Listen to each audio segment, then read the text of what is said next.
ಆದರೆ ಆದರಗಳು ಸಿನಿಮಾದ ಪಾರ್ಟು ಅಲ್ಲ. ಆದರಗಳು ಒಂದು ಅಥೆಂಟಿಕ್ ಕತೆ, ನಿಜವಾದ ಪಾತ್ರಗಳನ್ನ ಇದ್ದಂಥ ಕತೆ ಉಳಿಯುತ್ತದೆ. ಆದರೆ ಇದು ಒಂದು ಕಾಲ್ಪನಿಕ ಕತೆ. ಇಲ್ಲಿ ಬರುವ ಯಾವ ಪಾತ್ರಗಳಾಗಲಿ ಸನ್ನಿವೇಶಗಳಾಗಲಿ ನಿಜವಾದಿಲ್ಲ. ಅದನ್ನು ಹೇಳಿ ನಮ್ಮ ಈ ಸಿನಿಮಾದ ಸಂಗೀತದ ಬಗ್ಗೆ ಮಾತಾಡೋದಕ್ಕೆ ಇಷ್ಟಪಡ್ತೀನಿ. ಕೆಲಸತಿ when I speak today, I will speak in a mix of both languages so that our guests from outside also understand. Santosh understands Kannada. Raju has had a Bangalore connection because he started out his business here but then went on to become part of the series. But still I will mix both the languages. ಎಷ್ಟು ಆಕಸ್ಮಿಕಗಳಾಗುತ್ತೆ ಅನ್ನೋದಕ್ಕೆ ಒಂದು ಉದಾಹರಣೆ.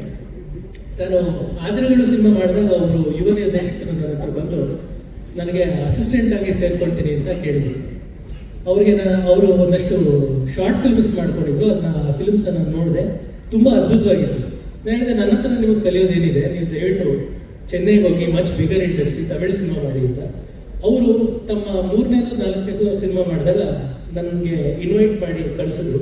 PVR ಅವ್ರದ್ದು ಒಂದು special show ಇಟ್ಕೊಂಡಿದ್ರು.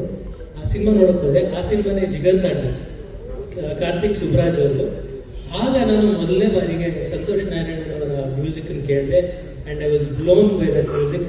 ಯಾಕೆಂದರೆ ಅಲ್ಲಿನ ತನಕ ಇಂಡಿಯನ್ ಸಿನಿಮಾದಲ್ಲಿ ಬರ್ತಿದ್ದಂಥ ಮ್ಯೂಸಿಕ್ಗೂ ಸಂತೋಷ್ ಅವರು ಕೊಟ್ಟಂಥ ಮ್ಯೂಸಿಕ್ಗೂ ಬಹಳ ಬಹಳ ದೊಡ್ಡ ಡಿಫ್ರೆನ್ಸ್ ಇತ್ತು. ಬಹಳ ಅಂದರೆ Young and Indian plus rock flavour ಇತ್ತು. ಆ ರೀತಿಯ ಒಂದು ಕಾಂಬಿನೇಷನ್ ನಾನು ಯಾವತ್ತೂ ನೋಡಿರಲಿಲ್ಲ. ಮುಂದೆ ಅಂದರೆ ಒಂದು 2 ವರ್ಷದಿಂದ ಶ್ರೇಯಸ್ ಅವರು ನನ್ನ ಹತ್ರ ಬಲರಾಮನ ದಿನಗಳು ಅಂತ ಒಂದು ಸಿನಿಮಾ ಮಾಡಬೇಕು ಅಂತ ಬಂದರು. ಆ ಸಿನಿಮಾದಲ್ಲಿ ಆ ದಿನಗಳು ತನ್ನದೇ ಫ್ಲೇವರ್ ಇರಬೇಕು. ಆ ದಿನಗಳು ಇರೋ ಎಲ್ಲ ಪಾತ್ರಗಳು ಅಂದರೆ ಮುಖ್ಯವಾಗಿ ಆ ದಿನಗಳು ಇರೋ ಪಾತ್ರಗಳನ್ನೇ ಇಟ್ಕೊಂಡು ಆ ದಿನಗಳು ಪೀರಿಯಡಲ್ಲೇ ಸೆಟ್ ಮಾಡಿ ಒಂದು ಕಥೆಯನ್ನು ಮಾಡಬೇಕು ಅಂತ ಬಂದರು. ವಿನಯ್ ಗೌಡ ಅವ್ರು ಹೇಳಿದ್ರು, ಆ ದಿನಗಳು ಅದೇ ಪಾತ್ರಗಳನ್ನ ನೀವು ಆಯ್ಕೆ ಮಾಡಿದ್ರೆ ಅಂತ. ಅದಕ್ಕೆ ಮುಖ್ಯವಾದ ಕಾರಣ ಶ್ರೇಯಸ್ ಅವರು ಮತ್ತು ಪದ್ಮಾವತಿ ಮೇಡಮ್, ನಮ್ಮ ಪ್ರೊಡ್ಯೂಸರ್ಸು, ಅವರು ಇದನ್ನ ವಿನೋದ್ ಪ್ರಭಾಕರ್ ಅವ್ರಿಗೆ ಮಾಡಬೇಕು ಅಂತ ನನ್ನ ಹತ್ರ ಬಂದರು.